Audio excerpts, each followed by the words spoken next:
Orang bilang bahagia itu pilihan, tapi kenapa rasanya sulit dipilih? Apakah kita benar-benar bisa memilih bahagia saat hidup tidak sesuai harapan?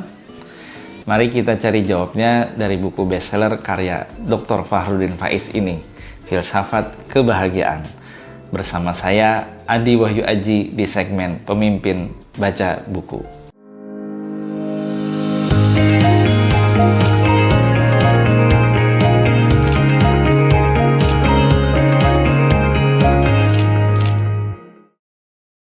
Buku yang akan kita review ini sebenarnya adalah transkrip dari program ngaji filsafat yang diisi langsung oleh penulisnya Dr. Fahrudin Faiz, tokoh penting yang mempopulerkan kembali filsafat di Indonesia dengan suaranya yang lembut tapi tetap berisi. Buku ini jadi representasi keluasan dan kedalaman ilmu beliau karena beliau mencoba mengambil intisari pandangan tentang yang namanya kebahagiaan dari 4 tokoh penting filsafat dengan berbagai variannya. Pertama, Plato, mewakili filsafat Yunani yang rasionalis idealis. Kedua, Al-Farabi, mewakili filsafat Islam yang rasionalis religius. Ketiga, Imam Ghazali, mewakili filsafat Islam yang religius spiritual.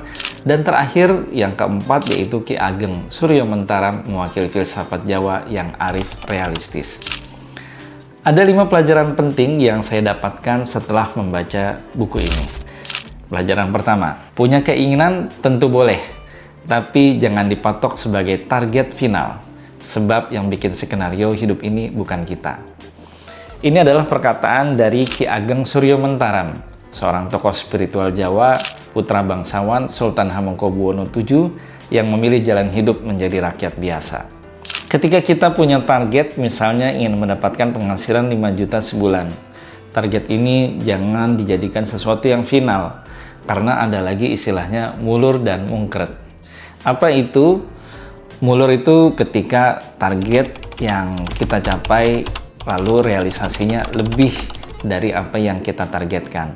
Sementara mungkret artinya realisasi dari target turun atau lebih rendah dari apa yang kita targetkan tersebut. Jadi target 5 juta itu bisa saja tercapai lebih, bisa juga kurang.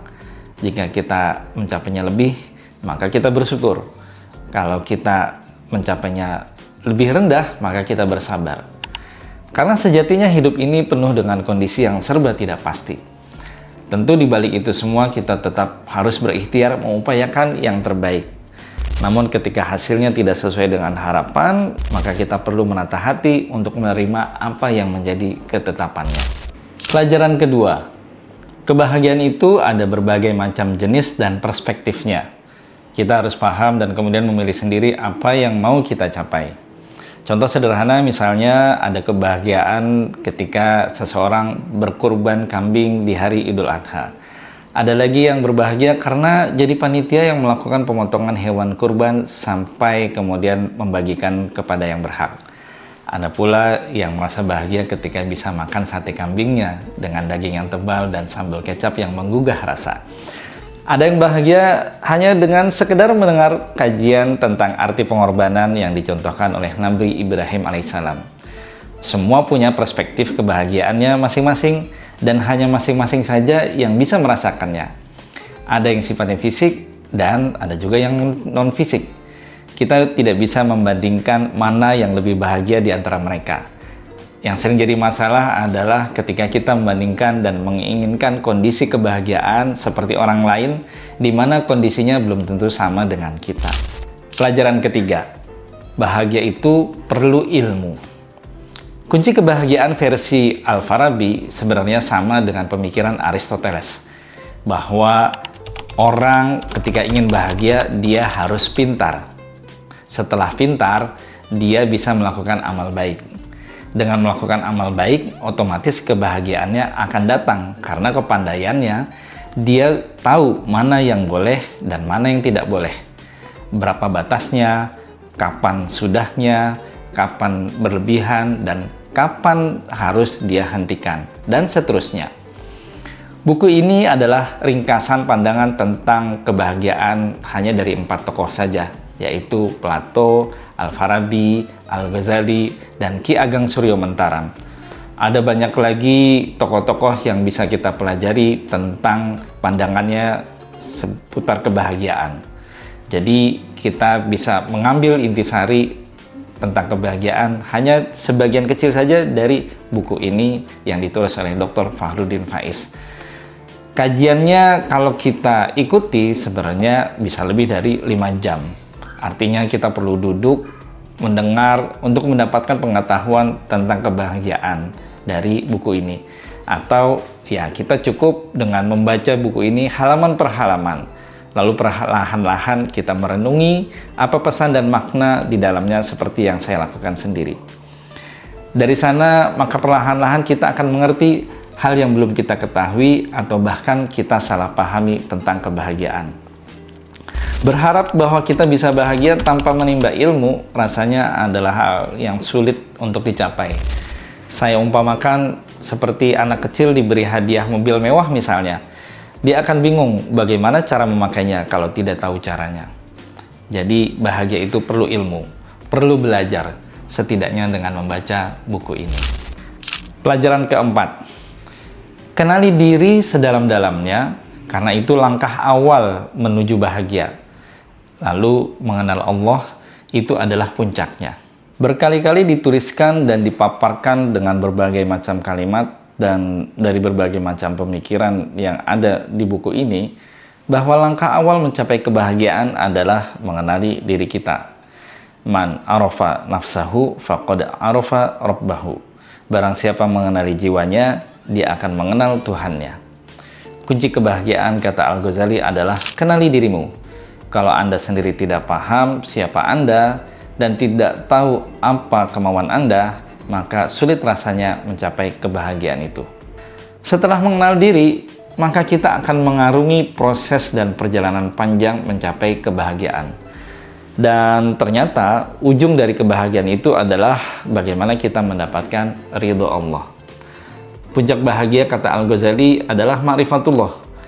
Kalau orang sudah ma'rifatullah, kebahagiaan sejatinya justru ketika dia dekat dengan Allah. Sederhananya, segala yang terjadi di dunia ini adalah karena Allah. Allah yang menentukan apa yang kita dapatkan dan apa yang tidak kita dapatkan. Ketika kita sudah mengenal diri, lalu perlahan mengenal Allah, maka kita akan paham apa yang Allah inginkan dari diri kita. Dan kita jadi paham pula bahwa dengan jalan menuruti keinginan Allah lah kita akan mendapatkan keridhaan Allah, yang itu artinya adalah pencapaian tertinggi dari kebahagiaan. Bahasan ini mungkin terasa berat jika hanya sekilas saja kita dengarkan. Memang butuh penjelasan lebih panjang dan perenungan yang mendalam. Silakan Sobat Leaders bisa mendapatkannya dengan membaca buku ini.